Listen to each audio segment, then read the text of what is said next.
Welcome to Challenging Silence, a podcast from Women's Health and Women's Hands Community Health Center.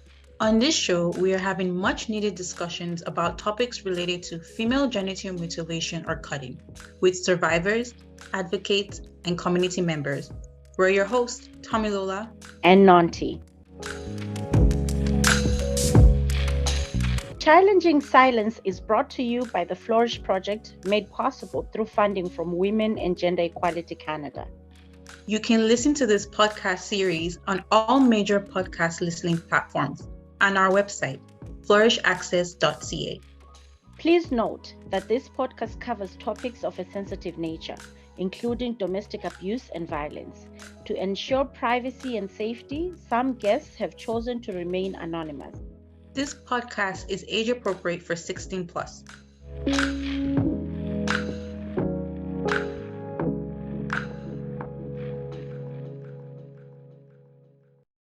When we see the subject of FGMC being discussed, the focus is often on ending the practice and minimal focus is on supporting the survivors as they deal with psychological and medical complications.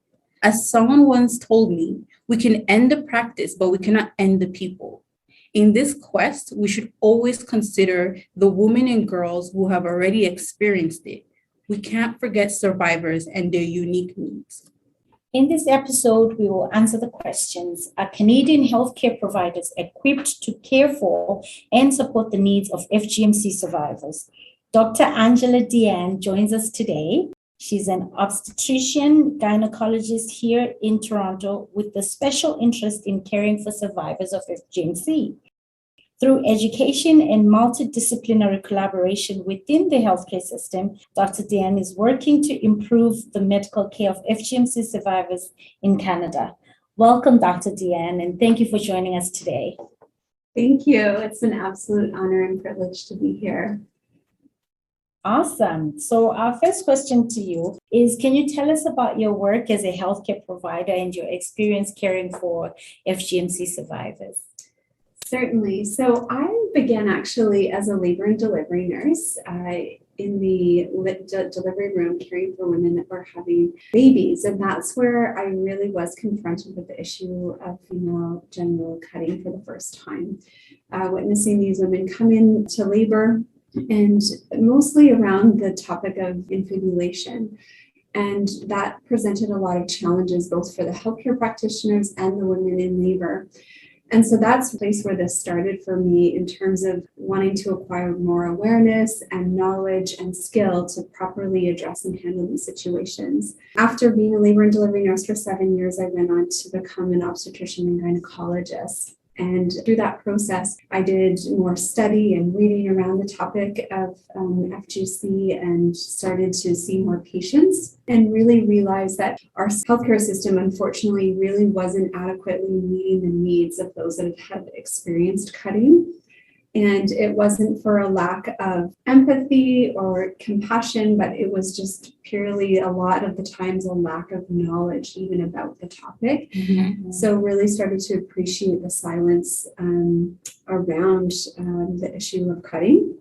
And so then since then, I've sought mentorship internationally and acquired expertise in the gynecologic care of those that have experienced female genital cutting. And then gone on to get extrasurgical training in reconstructive techniques for those that have been impacted by female genital cutting. So that's taken me abroad to Kenya several times. And then I've now specifically chosen my place of work in Toronto here to hopefully have the best impact in terms of our reach within Canada. Wow, I think I speak for a lot of people when I say it's very refreshing to see how broadly you've gone out of your way or to be so invested in knowing more and acquiring the knowledge. You talk about the international expertise that is out there and the collaboration of that with what you do and how that has equipped you to be where you are today. So thank you so much for sharing that. Yes, thank you for sharing that and having the fire to wanted to do something to help support FGMC survivors who call Canada their home. So some of the survivors you come in contact with would have undergone FGMC when they were young girls, and that could have been many, many years before they immigrated to the country. Tell us, how does FGMC affect sexual and reproductive health in the long term? And what are the common long-term complications that you've noticed among the survivors that you've cared for? So yes, I think first recognizing that the experience of cutting for everyone is highly variable and it's multidimensional in its impact in health and wellness. And so I've now met hundreds of women that have been impacted by cutting, and I find every story is unique on the impact towards their health and in the different facets. And where sometimes people have very immediate consequences of cutting, others, it's longer term, or it presents later in their life, the complications that they had of cutting. So when we think about kind of the domains of health, we've talked about immediate consequences. We think about impact to psychological health, which I think is enormous, or it can be, and one of the often under-recognized components. Then the other impacts to gynecologic health. And so that I'll talk a little bit more, but that also includes infertility, pregnancy care, cancer screening, and sexual function.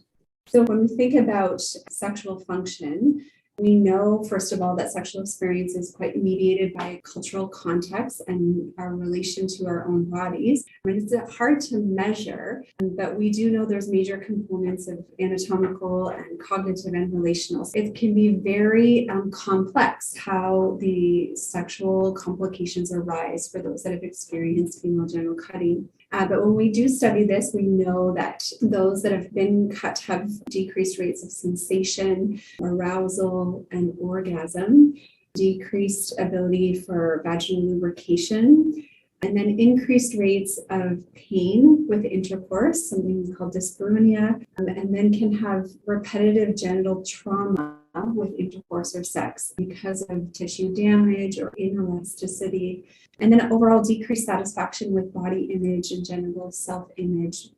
So these are measured on scales, these components, and we have been able to do that, but we are still trying to develop scales that are specific to those that have been impacted by female genital cutting, because right now they aren't the sexual function index scores. And so that's something that we are working on globally to try to adapt so we can get a better measurement.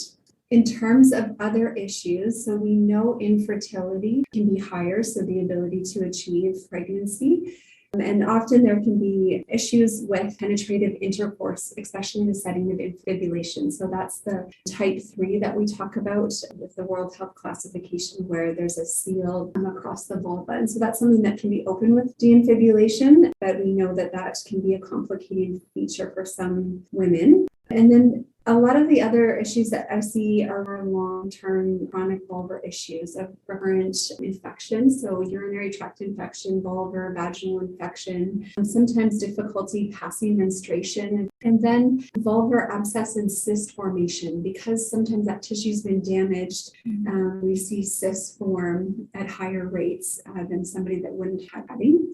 And then the last thing I just wanted to mention is that we also know that cervical cancer rates are higher in those that have experienced female genital cutting. And that's not specific. We haven't identified that in the Canadian population yet, but we know that globally. I think is more linked to the fact of issues in infibulation and problems with speculum examination and proper examination for cervical screening. The last, I did say one last already, but the last part I wanted to touch on is pregnancy complications. So we know that the under-recognition of female genital cutting when women are pregnant and presenting to labor and delivery poses increased risk. And so that is something that I definitely advocate for as an obstetrician, that we know that this is a part of a person's health history when they are pregnant before they arrive in labor and delivery, especially if they have infibulation. So complications with having a baby include a longer labor, higher rates of needing an episiotomy at delivery, having a more complex tear,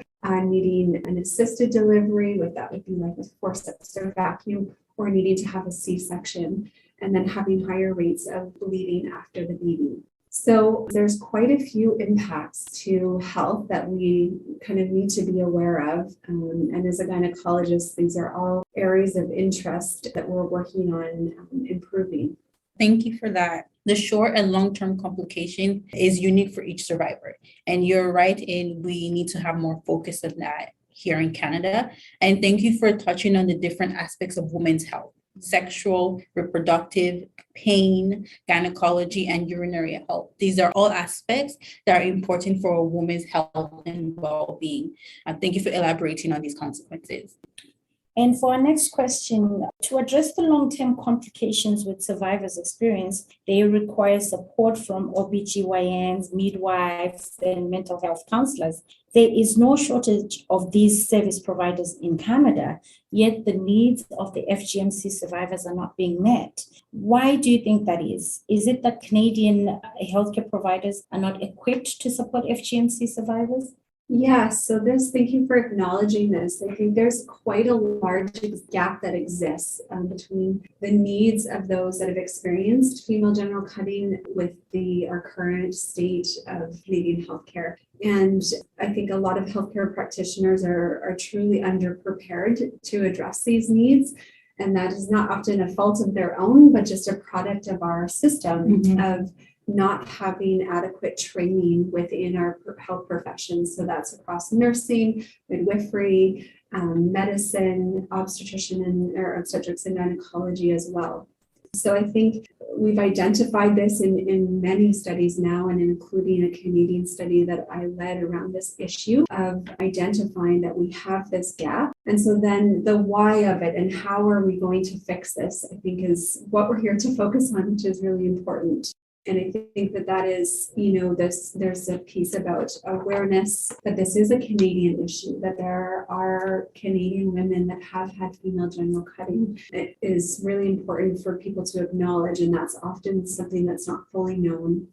I think we also don't have a good understanding of the prevalence within the Canadian population. And to really drive change at higher governmental levels, there does seem to need to be some numbers around issues. And so I think what's wonderful is there's a lot of work within the advocacy communities that are developing partnerships to get more information around prevalence data, which will help our greater cause.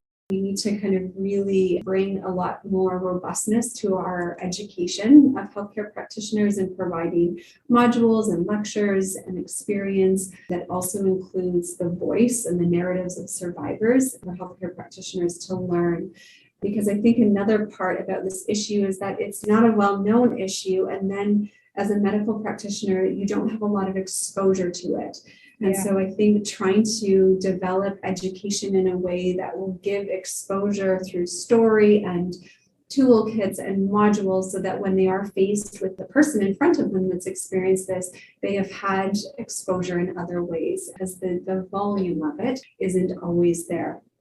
Awesome. You talked a lot about, identifying the gaps and addressing the why, and then finding the how in terms of how to close these gaps and how to address them. You spoke also about, change having to happen in the higher governmental levels, which is something that is very powerful. And that's really the reality of what it is. We may start the conversation, but it has to go beyond just the conversation. So I think it's been amazing, how you have elaborated and how you believe the changes should happen. And I think conversations, and again, the platform that we've started with the podcast, we hope that will be sort of like the driving force to also be part of that movement towards having meaningful change. Yes. Yes, for sure. And I like the fact that you mentioned the need for numbers. There's power in numbers, and I've said that before in another episode, we need the numbers to show that there is a need, and there are people in the Canadians who require this support and help. Absolutely. In 2022, you conducted a cross-sectional survey to answer today's question of whether healthcare providers are equipped to care for FGMC survivors. Tell us about the results and the recommendations that came from this survey. Yes, so we did a survey, a cross-sectional survey of over 200 healthcare practitioners. And so this included nurses, midwives, family medicine doctors, obstetricians, and gynecologists. And so the overall arching themes that we found from this survey is that only about 10% of us feel well prepared to care for those that have experienced female genital cutting. And so this is quite concerning. Over 50% felt they wouldn't know how to care properly for somebody that had been or that had experienced female genital cutting. We also identified that only 5% of the participants who do deliver babies felt very confident in an obstetrical plan in the setting of infibulation. And so this has definitely been a target of my education to those that care for women giving babies that have had infibulation, to provide really good education in this area to hopefully increase confidence when they encounter this. The next is that the greatest barriers that were identified in this knowledge gap and skill gap was a lack of training, a lack of training within their primary mode. So when they went to nursing school, midwifery school, or medical school, but then also a lack of what we call continuing education. Once you've been established in your profession, like this ongoing professional development. So that's been identified as yet another opportunity to provide high quality training for those once they are an established professional. Definitely a lot of interest. About 90% agreed they would benefit from more training. So that shows a welcomed opportunity. We also identified just concerns around the medical legal implications of FGC. And I think we as healthcare practitioners have a responsibility and a role in terms of safeguarding any children that we deem at risk of having FGMC, which we know is hopefully very rare, but still a possibility. And then the other part, just if they do deem somebody at risk, knowing that they have, as healthcare practitioners, we have a duty to report a child that may be at risk or has been harmed. And what we identified in the survey is that practitioners most agreed, over 94%, that FGMC is illegal in Canada, but there was still a proportion that were unaware about the legalities. And then only about 28% felt prepared to discuss with patients the legalities of FGMC as it relates to children that are deemed at risk. And so that showed us another opportunity. For education and collaboration as well around medical legal counseling. Hopefully a very, very, very rare event, but just one that is on our radar. And so I think the other component that emerged about this is healthcare practitioners not knowing where to turn for support. So identifying somebody who's had FGMC, that they have complications associated with it, and they themselves not being prepared, but then what next? Where do we refer them to? And so I think this is also one of my goals, is collaborating with different organizations so that we can develop a cross Canada network of healthcare practitioners that are identified as kind of leaders in this area, and knowing how to provide culturally competent care. And so we can help teach others and be a point of access. First, thank you for leading this survey. Identifying the gaps in knowledge of healthcare providers is the first step to ensuring that those who care for survivors are trained using those culturally sensitive trauma-informed strategies and framework to ensure that when they do see their doctors, their OBs, family practitioners, those individuals caring for them know exactly what they're doing, and they know how to direct them to the additional support that they need. Thank you for doing this survey, and I'm glad about the recommendations that came about from it.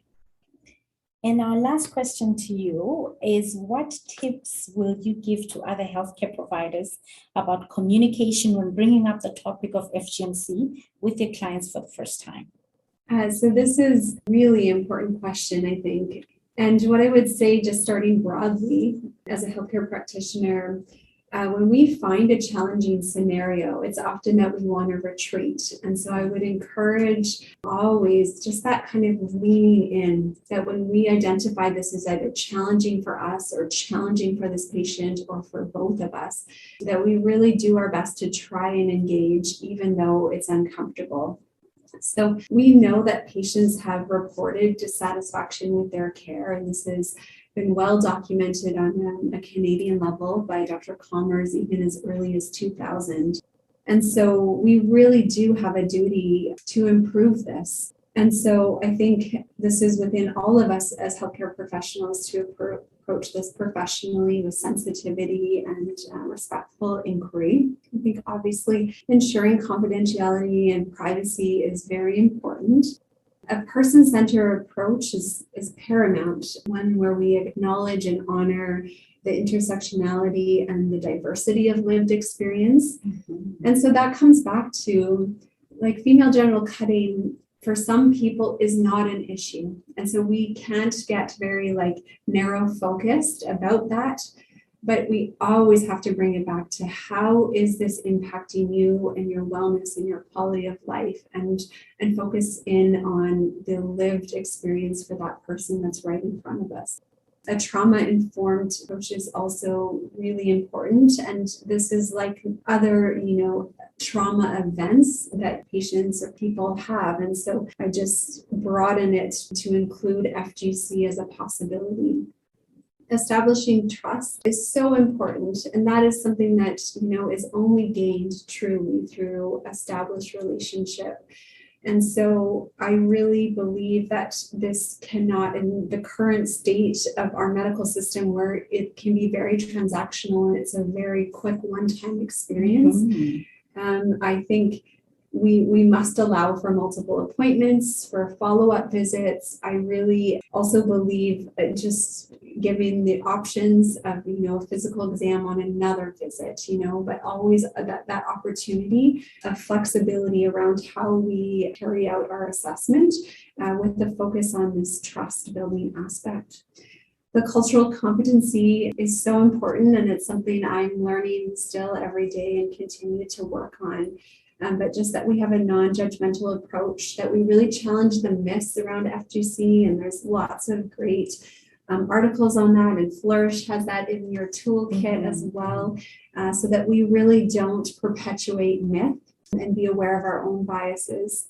Practical tips, I think I say don't ever assume that a woman will bring up the issue of female genital cutting. Yeah. And so I think this requires tact and boldness on our part as healthcare practitioners to find ways of addressing and asking the questions and normalizing the topic as a part of sexual health history. And so I think it should also be done with language translation if language is a barrier. Mm-hmm. And then just also neutralizing language. Be careful about using the term mutilation, just knowing that is more of an advocacy term. That is a term that we imposed on this practice. Yeah. And that I always think about the example that a mother would never knowingly mutilate her child, right? That's very true. And that female genital cutting for this child, really somebody thought that was the best thing for this child. And so I think that we just really keep an open mind that we use. I start with the term cutting, but I do always want to honor the person in front of me. And if they feel that mutilation is what has happened and they'd like me to use that word, then I absolutely will. Mm-hmm. So it's one of those things that we just start and we use neutral language, and then we focus on what's important to the person in front of us. I think I always ask myself a couple questions, and I've kind of alluded to this, but when I'm meeting a person for the first time, is this the time to talk about female genital cutting? Is it a possible contributor to the situation, or is she planning marriage or pregnancy that could need some considerations, especially in the setting of infibulation? So I think just always asking, is this the right time? And then when I do feel it is right, then asking for permission. And I usually just use simple questions like, are you aware of any experience of genital cutting? And just always honoring the spectrum of experience. And sometimes it is a question that doesn't get answered and I just let it go, of course. And then I also find sometimes that women have a lot of relief when I've just brought this question up, because it's felt like an elephant in the room. And then I think this confidence around safeguarding, engaging in conversations with families if we deem that children might be at risk, having tact and boldness in those conversations, and knowing that we have a duty to report. Wow, thank you so much, Dr. Deanne. You talked about person-centered support, and that's recognizing the individual and their intersectionalities. And I think that's a very important factor. It involves seeing the person, it involves hearing them, and it involves honoring what they need and what they want from you, which is really, really a beautiful way. It's a holistic way of practicing in any case. So thank you so much for bringing that up. Yes, thank you, Dr. Deanne, for joining us today. And thank you especially for the tips on communicating with survivors.